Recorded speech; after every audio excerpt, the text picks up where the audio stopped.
What's going on, everyone? Jeremy here from The Quartering, and I want to start this video out first and foremost with these are simply claims. So often the internet accepts the first person to speak out as the absolute truth and doesn't take any time before destroying the life or career of said person named in said claims. Remember that there is always two sides to every story, and we've seen many cases where that has played out to be exactly the case. So I'm going to look at this, try to be objective, and we're going to take a look at it. D&D Twitch streamer Arcadum accused of emotional abuse, which is the new word for just being an a-hole or being mean, but they got to spice it up, of women, which means it's doubly bad, by the way, and an actual bad claim. Popular D&D streamer Glorious Arcadium has been claimed or accused of manipulation, emotional abuse, and SA. In total, at least 10 women have made similar claims against the streamer, who says he will issue a response. Twitch streamer Momo was among the first women to post public claims against him, writing, "I'm doing this to save future women that could have the possibility of being manipulated by him. I am doing this in an attempt to inform people of his dedication to the preparing of people in their life." I'm not going to use the G word unless I actually see that behavior. The internet, especially Zoomers, really seem to like labeling literally everything as that.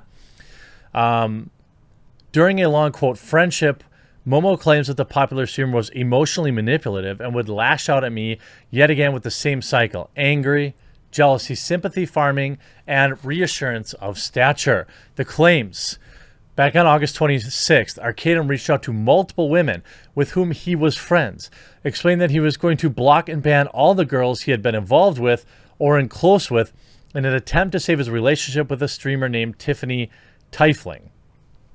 However, Momo claims that it wasn't until later, when I was approached by another woman who he had forcibly removed, that he was simply trying to sweep all his wrongdoing under the rug to salvage his reputation with the community. Yikes.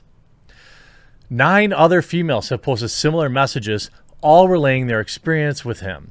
This includes VTubers, streamers, a bunch of people I don't know. That isn't a comment of disrespect. Just because I haven't heard of you doesn't mean you're not wildly popular and successful. There are claims that include a claim: Arcadum asked to scratch my back and play with my hair, she said. I was obviously okay with this because he hadn't been intimate with me before. At this point, I am super friendly in the sense with others. It was only then, when his hands started wandering where they shouldn't have been, that it became more. I finally got the courage to get up from the seat I was in. He also stood up and attempted to embrace me very close. I allowed it because I assumed it was a hug, only to feel his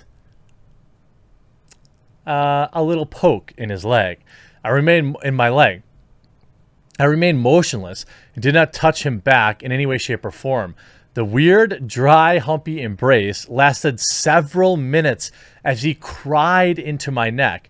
I could feel him gripping at my shirt and pants, holding me aggressively and just crying into my neck. Since the initial claims, more women have echoed similar claims. Twitch streamer Lauren said, "I won't bother sharing my story since it's not as bad, but it's essentially the same." Tiffany Tifling tweeted, "I feel sick. I'm sorry. I'm not ready to share my side of the story." Katie issued a response: "I will be addressing the events tomorrow on stream. Right now, I'm trying to find a place to set up so I can." I don't think it's a great thing to like address this on stream.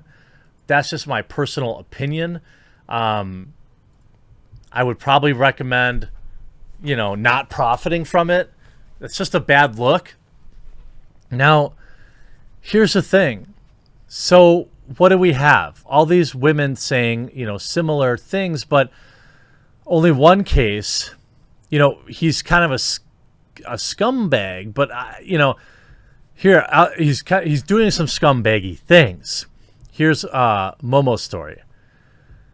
May 20th started our DMs, but Arcadium and I knew each other from mutual friends in the VR chat Ascension Academy Discord. He and I became friends swiftly. Through camaraderie of music, games, and common interests, we started sharing stories of our childhood, blah, blah, blah, blah, blah.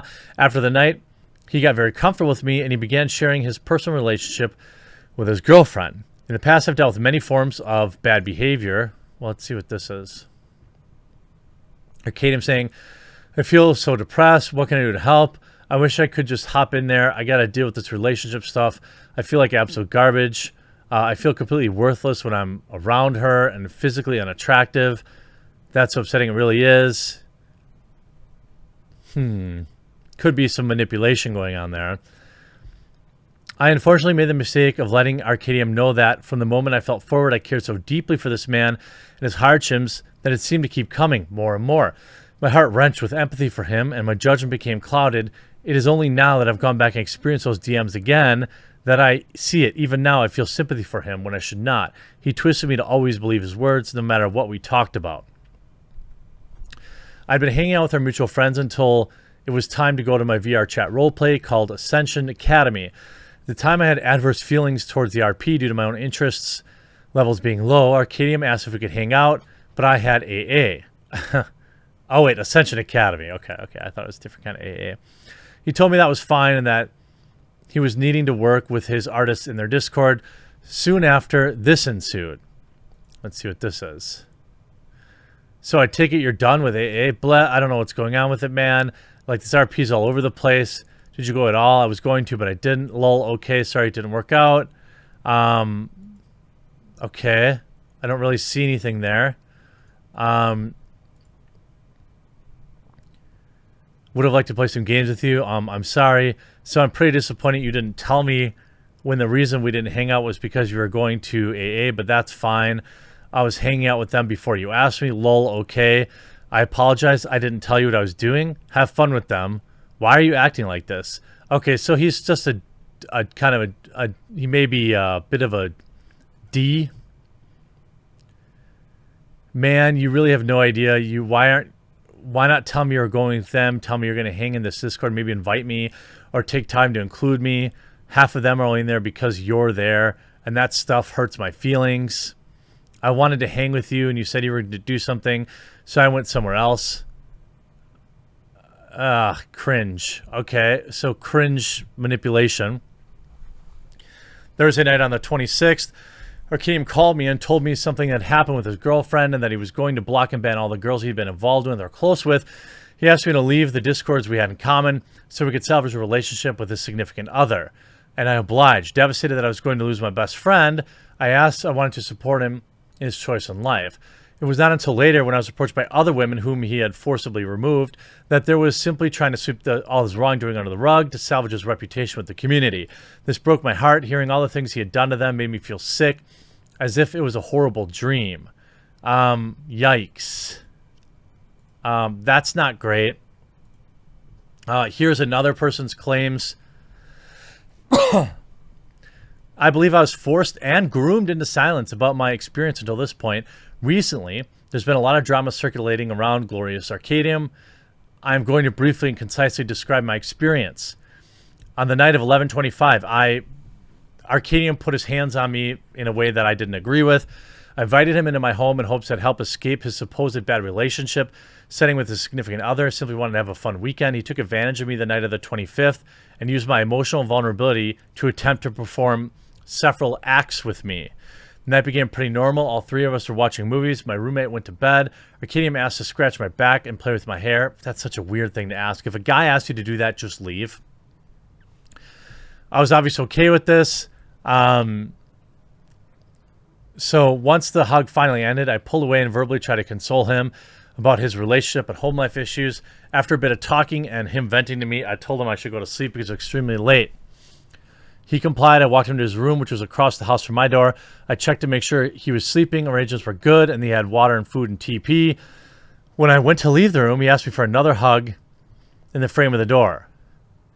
I agreed out of submission for his emotional distress, which led him to forcing me up against the wall and proceeding with his version of a, quote, hug. Again, my body touched and grabbed at, purposely avoiding my junk to a degree. It felt like hours, but it mostly went on for minutes. But the line was crossed when he started kissing my neck, trying to hide it behind crying. I pushed him away as gently as I could and disengaged quietly to my room.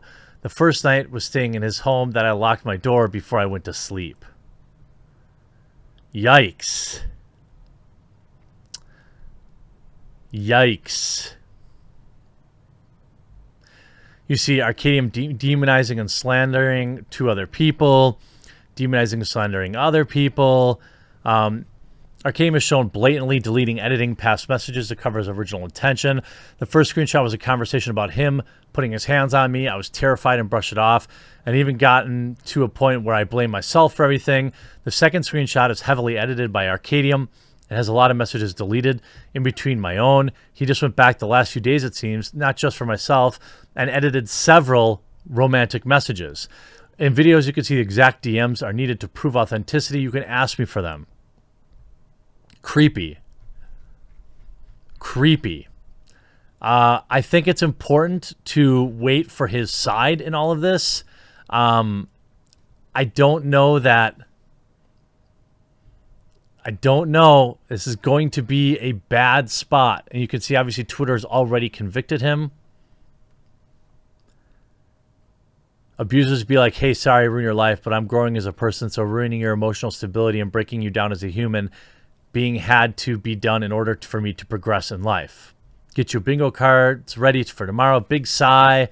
Nobody's perfect. I've changed. Moment of weakness. Yeah, that's kind of true. I'm not a big fan of running someone down, but this isn't a good look. We're going to have to see how this all plays out.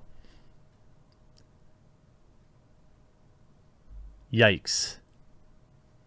I mean, here's a retweet from the 28th. Tiffany. Tiffany has said, imagine what they went through and multiply it by 1,000. I'd have to write a novel to tell my side of the story. I kicked him out when I found proof and changed the locks. Every time I read another twit longer, I relive my darkest days. Every time they repeat his lies, like he's here gaslighting and manipulating me. None of these girls took the time to get to know me. Now I understand why I feel so alone and unwelcome. Jesus. Not a good look, Arcadum.